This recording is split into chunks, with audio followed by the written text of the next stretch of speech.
Kalau semua jadi abdi negara, yang ngelukis kamu siapa? Oh, iya dong. Apa sih mas? Jaranmu yuk. Orang yang stres dengan pekerjaan yang suka cepat gitu kan, ketika dia pulang ke rumah mendengarkan musik gitu kan, nah itu pengolahan bayangan tadi. Nah, ono seniman yo uremui kaku. Weh. Kalau semua jadi Blereng dulu. Apa blereng? Siap gerak. Nggak mungkin karena Manto itu mungkin dia memakai prinsip bersama Bung Tony, seniman kondang. Jadi kali ini sama Bung Tommy siapa ya? Tommy Soeharto. Bung Tony ya. Kemarin kita nyinggung ngomongin soal seni. Nah, seni musik, seni lukis, Seni rupa. Seni rupa itu termasuk seni lukis bukan? Di dalam seni rupa itu ada seni lukis. Nek aku bilangnya seni lukis ya termasuk seni tuh. Termasuk seni, tapi maksudnya seni rupa. Jadi kan perbedaannya seni musik, seni rupa, seni pertunjukan. Atau seni ningan. Seni ningan ya air seni. Oh, air seni. Nah, Bung Tony ini mendalami tentang seni apa? Saya sebenarnya dulu masuknya di seni rupa. Seni rupa. Khususnya seni lukis. Seni lukis. Universitas? Enggak dong. Oh, terus, ini maksudnya kan kalau ngomong sekolah menengah. Kalau ngomongin seni, profesi seni itu apakah sekolah atau hanya bakat yang diasah? Nah, kalau Bung Tony ini berkecimpung di dunia seni rupa, terlebihnya tuh khususnya seni lukis itu dari sekolah. Sebenarnya kalau bakat itu ya semua orang tuh punya bakat, tapi kan nggak tahu bakatnya apa. Makanya kan kita mencari, pencarian dalam diri itu yang paling susah, Bung. Misalkan ngelihat orang kan, wah kalau Markus tuh potensinya harusnya gini-gini. Nah, kalau orang lebih enak daripada kita mengenali diri sendiri. Makanya ada sekolah. Tapi sekolah itu juga sebenarnya cuman nggak terlalu inilah. Ya cuman kita tuh mau bersosialisasi di suatu wilayah, kan ada nih misalkan biologi, fisika gitu. Tapi juga belum tentu misalkan saya masuk di seni rupa, kok ternyata hati saya tuh nggak di sini gitu loh, bisa jadi. Nah, kalau Bung Tony ini emang karena suka tentang seni rupa atau salah jurusan? Ya kalau dibilang suka-suka, saya emang dari dulu berarti kan emang dari passionnya itu seni rupa. Tapi ada alasan lain yang itu di luar dari awalnya kan emang seneng dari dulu seneng seni gitu lah ya, seneng gambar, seneng musik. Cuman kalau musik itu belajar ya paling main gitar, cuman kan nggak bisa nggak bisa mengikuti dengan bagus gitu loh, dengan secara profesional. Secara ya nggak profesional, tapi mengikutinya itu susah gitu loh. Kalau seni rupa saya bisa ngikuti, makanya saya masuk seni rupa. Tapi yang alasan yang kedua ya saya tuh malas dengan ilmu-ilmu yang sifatnya apa ya, saklek gitu loh. Karena mungkin otaknya otak kalau saya kan lebih cenderung ke perenungan gitu ya, apa ya namanya ya pokoknya olah rasa gitulah, bukan yang eksak gitu ya, 2 tambah 2 4 gitu. Tapi sebenarnya ilmu yang paling bermanfaat ya yang bisa kita jalani gitu, misalnya kita yang mampu kita geluti gitu loh. Misalkan yang paling bermanfaat tuh kedokteran. Nah, tapi kalau kita nggak bisa di situ ya kan nggak bermanfaat. Gitu. Jadi Bung Tony ini lebih ke seni rupa. Karena dilalanya itu bisanya di seni rupa gitu. Kalau seni musik saya sebenarnya suka, cuman ngikutinya itu keponral orang Jawa bilang ya, Nah kalau ngomongin seni nih, kan ada banyak tuh. Ada seni pertunjukan, seni tari, seni rupa, terus seni musik. Seni musik itu termasuk seni pertunjukan bukan sih? Enggak, beda. Beda. Terus ada lagi apa? Seni bela diri. Nah kalau perbedaan, nah kalau Mas Tony tadi kan bilang di dunia seni rupa. Nah seni rupa ini bisa dijabarkan. Kan aku nih orang awam nih ya. Maksudnya cuman bukan di seninya, bukan seorang seniman di suatu kesenian itulah, hanya menikmat. Soalnya bingung teman, bedanya seni rupa sama seni musik segala macam kan ada sendiri toh. Karena saya nggak sekolah di dunia itu kan nggak ini paham lah. Ya mungkin paling mendasar ya secara indera aja ya, indera penangkapan, pengolahan apa namanya, ya penangkapan. Bisa kalau seni musik kan ditangkap dengan telinga, walaupun nanti ada performannya gitu loh, misalnya ada panggungnya, cuman kan yang paling mendasar kan melalui telinga kalau seni musik. Nah kalau seni rupa kan mau nggak mau mata, masa mau nempel ini lukisan di sini. Nah itu paling mendasar. Kalau pertunjukan itu ya kayak teater, perfilm, film media rekam sih, beda lagi. Itu kan istilahnya ya ada bunyi-bunyian, ada suara ditambah dengan visualisasinya, itu pertunjukan. Musik itu masuknya ya beda. Kalau dia kan telinga ya khususnya. Kita mau tiduran sambil merem juga bisa menikmati musik. Kalau pertunjukan nggak bisa.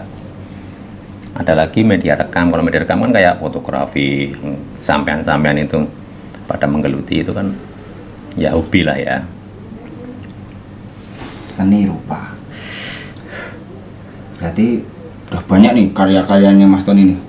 Lukisan-lukisan itu. Banyak. Berarti kondang no. Banyak. Cuman yang laku itu 1-2. Nah ini gimana ceritanya nih, maksudnya kan kalau ngomong seniman, seni lukis gitu, ya kan bikin lukisan itu, yang ini tuh pasti ada konsep-konsep segala macam tuh Mas. Nah penghasilan seorang seniman itu gimana? Maksudnya apakah dijual di? Karena aku sering lihat tuh ada seniman lukis itu di pinggir-pinggir jalan tuh. Iya. Ya masuknya mungkin bukan apa ya, kalau di seni itu kan kalau secara profesi itu memang agak tabu dibilang buat penghasilan itu, agak ya mungkin ya, tapi seharusnya emang seorang seniman itu yang berpenghasilan dari karya seni gitu kan. Cuman kan ranahnya itu kadang-kadang susah ditebak gitu loh. Kalau khususnya seni rupa ya, kalau seni musik itu ya walaupun seni musik juga sih banyak lulusan Indonesian Idol apa yang pokoknya itu kan kurang bagus apa suaranya, tapi kan tetap aja kalau nggak ketemu pasar ya mau juara satu mau kayak apa tetap aja nggak bisa diterima pasar gitu kan. Sama aja seni rupa juga kayak gitu. Tapi seni rupa itu lebih kesannya tuh lebih eksklusif gitu loh, nggak semua orang bisa menikmati gitu loh. Mungkin kolektor ya bisa dilihat, kolektor kayak Pak Hong Jin, terus Pak Deddy Kusuma, banyak lah. Tapi nggak semua orang tuh bisa nerima. Misalkan kayak sampean punya mertua apa punya saudara dikasih seni lukis, misalnya lukisannya seniman dunia lah ya, Mona Lisa ditaruh di situ, tetap aja kalau orang ini apaan sih ya, cuman gambar kayak foto. Kalau sekarang ya mendingan foto aja gitu kan, kalau nggak tahu dibalik cerita sebuah karya seni rupa Mona Lisa gitu loh. Makanya kalau di seni rupa itu bisa disebut ranahnya itu agak kering gitu loh, nggak kayak seni musik. Kalau seni musik kan semua orang bisa menerima gitu. Karena tadi yang saya pernah bilang, kalau seni musik itu diterima melalui telinga. Telinga itu orang tidur masih bisa dengar. Kalau misalkan kita dibangunin, Gus bangun, nah, itu nggak mungkin dicolok matanya. Ya yo tangi, tapi dikasih teks kan nggak bisa, harus tetap melalui indera pendengaran. Makanya indera pendengaran itu untuk merasuk ke dalam penangkapan indera manusia itu lebih gampang. Makanya ya seni musik itu subur lah, semua orang bisa menikmati, bisa membawa suasana. Misalkan musiknya reggae gitu kan orang pasti wah, asik gitu kan ya. Kalau misalkan jazz yang agak mikir-mikir dikit, atau blues. Nah, kalau seni rupa sebenarnya ya gitu juga, cuman kan harus diterima melalui indera mata yang diolah dengan batin setiap masing-masing. Misalkan saya ngelukis sesosok binatang gitu ya, tapi dengan gaya-gaya saya, terus misalkan sampean lihat ini tafsirannya apa, terserah. Misalkan saya ngelihatnya gini, nggak bisa. Kalau seni musik kan yang penting nuansanya dapat itu loh. Misalkan lagunya itu sedih, orang mendengar ya pasti sedih semua gitu kan. Kalau seni rupa kadang-kadang berbeda, pandangan setiap orang berbeda, itu nggak salah. Jadi kalau seni rupa itu misalkan aku ngelukis terus ada yang nanya ini artinya apa, ya terserah diartikan. Tapi kalau dia memang pengen konsep dasarnya bisa kan. Tapi kalau misalkan terus secara tekstual dituangkan ini luar artinya gini lah, ngapain ngelukis gitu kan. Nah, mendingan nulis buku gitu kan. Mendingan nulis buku apa, nulis puisi juga sebenarnya puisi masih mengandung nilai yang luas gitu, nggak bisa makanya gitu. Kalau saya sukanya seni rupa itu misalkan satu lukisan itu bisa diartikan sangat luas gitu loh, tergantung apa ya pengalaman batin setiap yang menonton, apresiatornya. Nah, kalau seni lukis itu kan ada banyak aliran tuh mas. Ada tuh saya lihat kan ada yang alirannya apa? Itu masuknya aliran atau apa ya?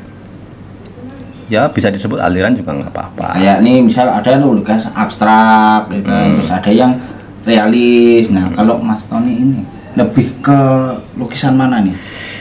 Lebih ke gimana ya nyebutnya ya, kalau secara teknis sih ekspresif gitu. Ekspresif. Tapi kalau secara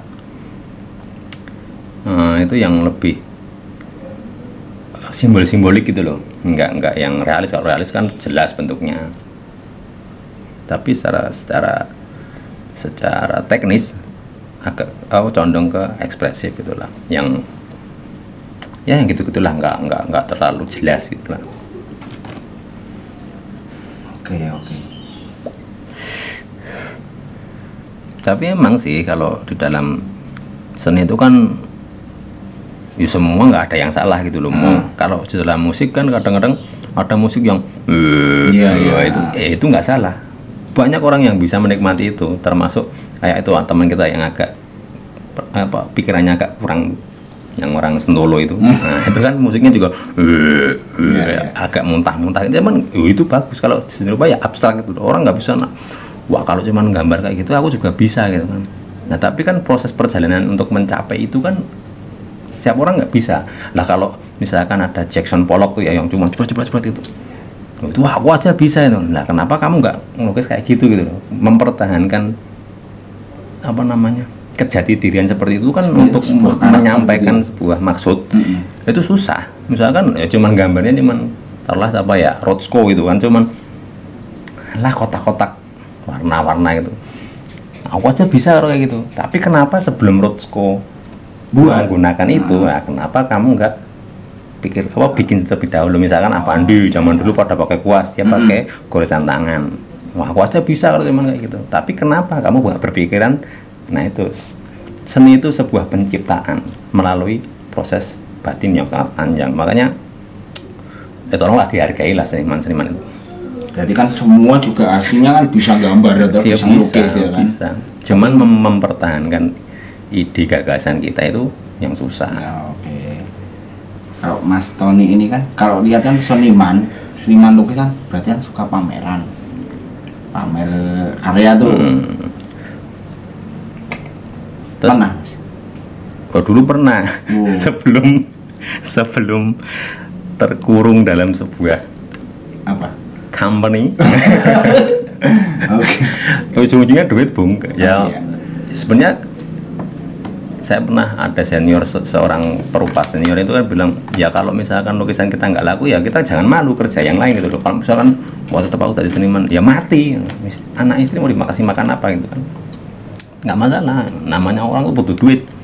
Kalau cuman mempertahankan seni, tapi kita sebagai pelaku seni kan ya paling nggak tetap menjagalah apa yang sudah kita pilih ya kita jaga. Maksudnya kalau orang itu suka musik ya, walaupun musiknya belum laku, emang jiwanya pengen bermain musik ya main musik aja. Mau dia penghasilannya jadi tukang parkir, jadi nggak masalah. Yang penting kan tetap di seni tapi penghasilan di bidang lain gitu ya. Ya suatu saat kalau misalkan udah mulai laku, mulai punya nama kan itu juga menghasilkan. Dan nggak sedikit seniman yang bisa kaya raya lah dalam artian secara materi melimpah lah ya, banyak di Jogja juga banyak, dan seniman dunia juga banyak. Kalau lihat harga lukisan kan kadang tuh sampai ada yang jutaan, ratusan juta, miliaran gitu tuh Mas. Iya, bahkan ada yang triliunan. Nah itu kan sebenarnya saya ada ini ya, ada kok bisa lukisan tuh mahal. Ya pertama karena mungkin ya banyak peminatnya, misalkan kayak lukisannya Leonardo da Vinci gitu ya, kayak Mona Lisa itu kan nggak bisa dihargai secara materi, secara nilai dia sangat mahal, tapi dihargai secara materi nggak mungkin bisa, karena nggak mungkin dilepas, nggak mungkin dijual. Jadi faktor apa aja sih yang bikin itu lukisan tuh mahal, lukisan tuh laku, atau apakah ya, tergantung senimannya yang ya, atau dari material pembuatan lukisan, dari mungkin catnya? Enggak, yang pertama ya pasti senimannya lah ya, kiprah seorang senimannya gimana. Misalkan kayak seniman-seniman yang udah gede kan pasti ya prosesnya panjang, nggak ujuk-ujuk gambar terus laku mahal, nggak mungkin. Pasti juga pernah gagal, pernah dikritik, pernah ya wajar lah. Nggak mungkin kalau kita kerja kan sudah jelas nih bikin apa, misalkan bikin apem ya udah dihargai satu harga apem itu kayak apa, dan semua orang bisa bikin. Kalau misalkan seni rupa kan, kalau di seni ya, seni itu semua orang bisa bikin, tapi semua orang punya ceritanya masing-masing gitu. Kalau apem kan ya paling cuman enak apa enggak gitu loh. Kamu kalau ngajak ngobrol seni itu berat loh, Bung. Nggak apa-apa, kita kan sama-sama ini kayak aku kan nggak tahu Mas, nggak berkecimpung di dunia seni, terlebihnya seni rupa. Cara aku seni musik ngambilin aja apa tuh? Ekonomi. Manajemen bisnis. Itu kamu jadi misalkan aku ngelukis, kamu bisa menjadi manajemen bisnis saya kan. Itu lebih menarik, lebih cuan lah, Bung. Ini nanti kalau diterusin tuh menjerumus ke arah Vicon. Pusing saya. Tapi itu bagus. Kalau kita semua ilmu itu sebenarnya bagus kan. Ya yang penting ilmu itu dimanfaatkan secara positif gitu loh, itu bagus. Kita sharing aja. Mas Tony kan ada banyak ilmu tentang seni lukis, seni rupa gitu toh. Biar teman-teman juga tahu toh, seni rupa itu apa toh. Banyak kan kita. Tapi kalau belajar dari aku apa enggak, aku mah masih enggak apa-apa dulu. Sebuah ilmu itu dari mana aja toh. Iya sih. Jadi banyak toh, maksudnya seni rupa, seniman itu kan enggak banyak Mas. Daripadanya yang pegawai-pegawai pabrik kan, maksudnya profesi seniman itu kan enggak, yang sukses itu bisa dihitung gitu. Kalau misalnya sebuah seni lukis nih, itu bisa dikatakan bagus enggaknya? Nah, di seni itu susahnya gitu. Yang bagus itu secara apa? Secara konsep, secara teknis. Nah kan macam-macam. Jadi penafsiran orang itu berbeda-beda. Ya kalau gimana ya, kalau ngomongnya itu susah. Kalau di seni itu kalau yang bagus, yang itu kayak misalkan fotografi aja ya, yang bagus apa yang gimana kan nggak bisa. Misalkan orang moto sunset, secara visual indah, misalkan kamu moto sunset di daerah yang maksudnya masih alami gitu ya, terus di foto itu bagus, tapi kalau secara apa nilai makna, nah itu klise. Secara visualnya, wah ini keren banget nih sunset, tapi berapa juta orang moto sunset gitu loh. Oh, Jadi susah kalau ngomongin seni itu sebenarnya apa yang ingin disampaikan, nah itu terdevelop apa enggak gitu loh. Tertuang apa enggak. Misalkan kamu moto taruhlah secara visual ya, misalkan mau menyampaikan sebuah keadaan, nah itu kan apa yang bisa diomongkan di visual itu gitu loh, bukan. Nah tapi secara keindahan kan belum tentu bagus, secara keindahan belum tentu bagus, tapi secara maknanya, oh ini mengandung mengandung makna yang ingin tersampaikan, itu bisa tertuang gitu loh. Cuman secara visual mungkin kurang indah gitu loh. Misalnya kayak sunset tadi itu secara visual bagus, tapi yang mau disampaikan tuh apa gitu loh. Kalau orang yang lihat ya, yang biasa lihat foto bagus ya, nah ini klise gitu loh. Beberapa juta orang apa sih mas? Jaran nguyu. Batinku ucuk. Kalau berarti ini misalnya seni lukis di dunia modern, kontemporer. nah Maksudnya yang ditanyakan apa tuh? ya maksudnya di modernisasi ini kan, di tengah modernnya lukisan ini apakah masih tetap tren atau surut itu loh mas? Wah kalau secara pasar sih ya pasang surut, tapi nggak pernah mati. Harusnya nggak pernah mati loh, seni itu nggak pernah mati. Seni itu tidak pernah mati. Saya pernah dengar seorang, dari siapa nggak tahu, filsuf apa itulah. Nah kalau teknologi perkembangan sains, nah sains itu kan membuat lampu sebagai penerangan ya.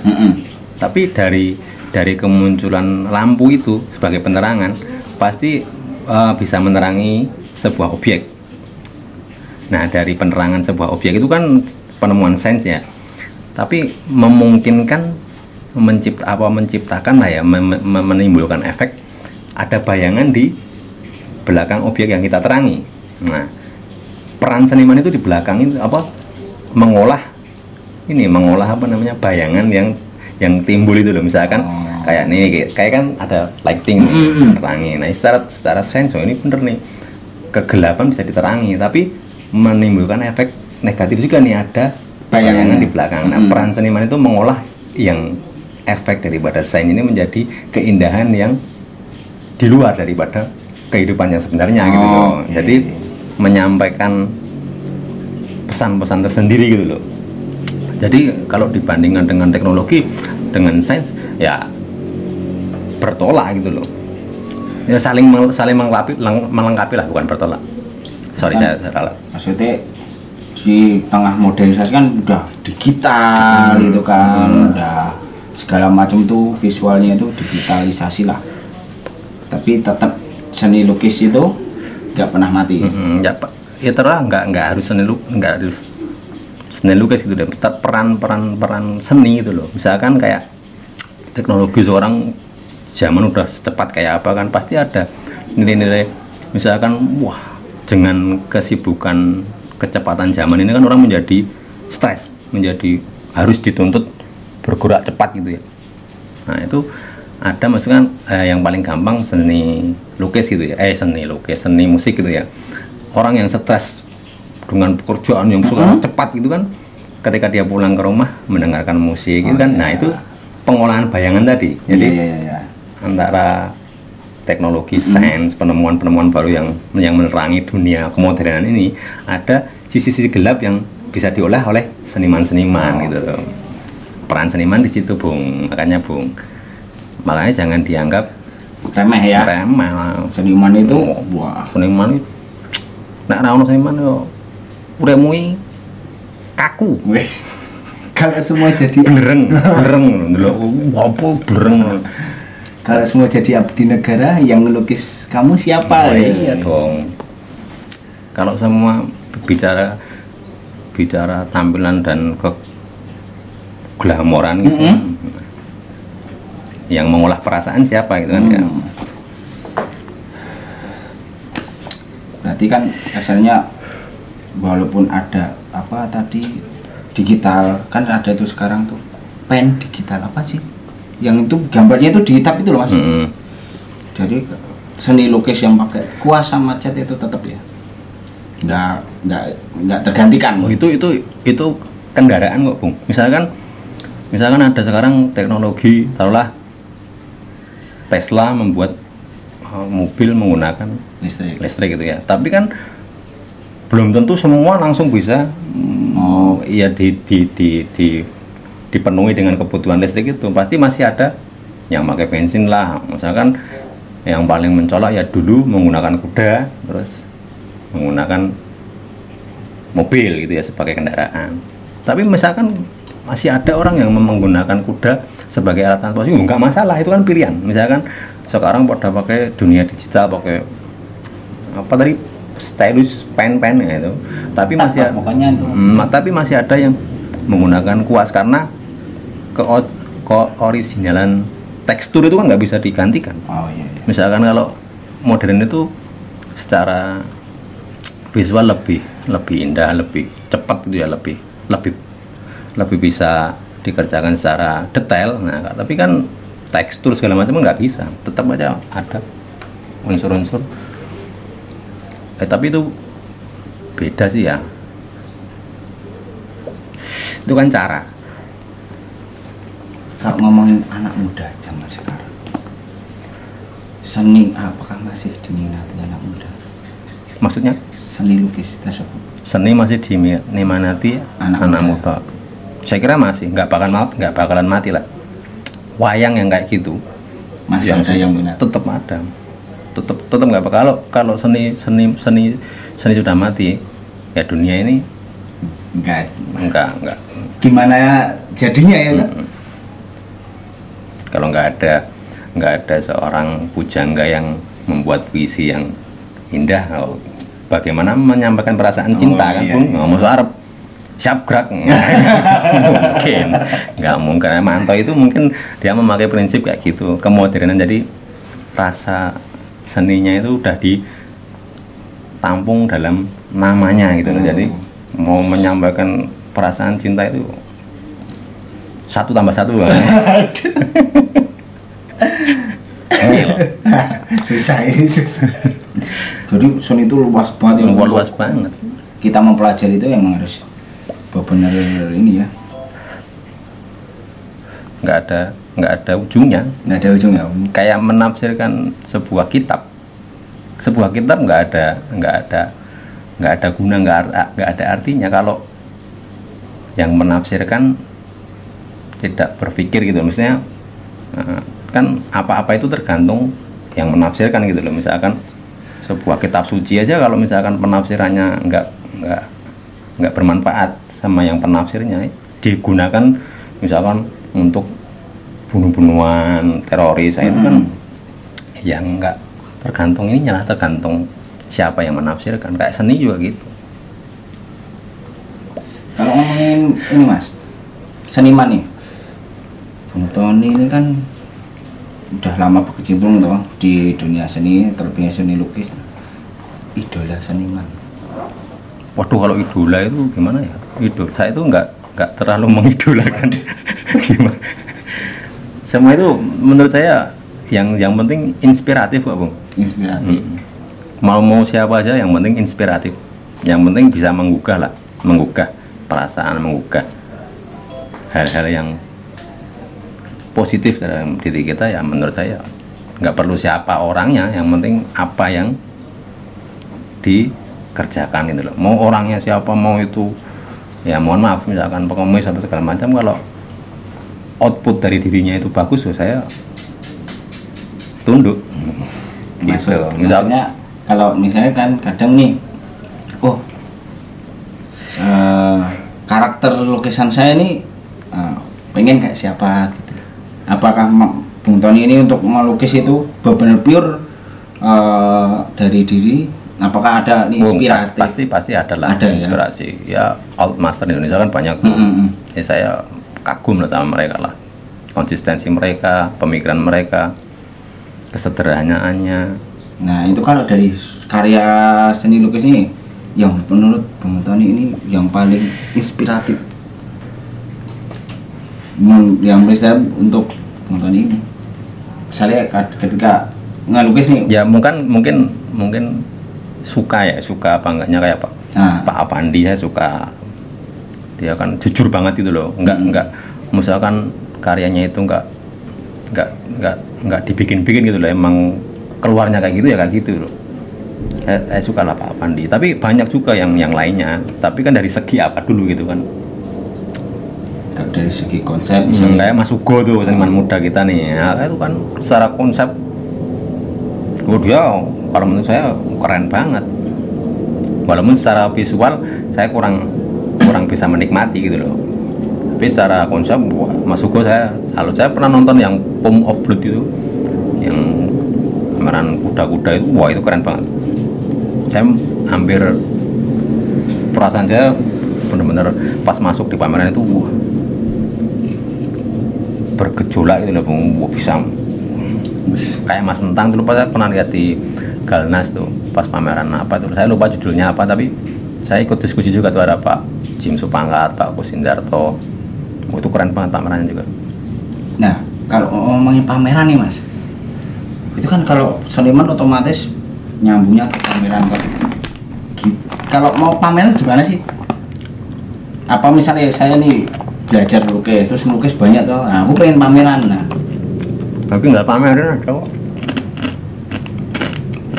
Bilang mungkin keberanian. Misalkan nggak mampu nyewa galeri, nah pameran di pinggir jalan, yang penting izin. Cuman kan nggak banyak tuh, nggak kenal aku toh, maksudnya kan, wah ini siapa ini yang pameran gitu kan. Tapi kan sekarang bisa di media sosial. Ya, misalkan pameran.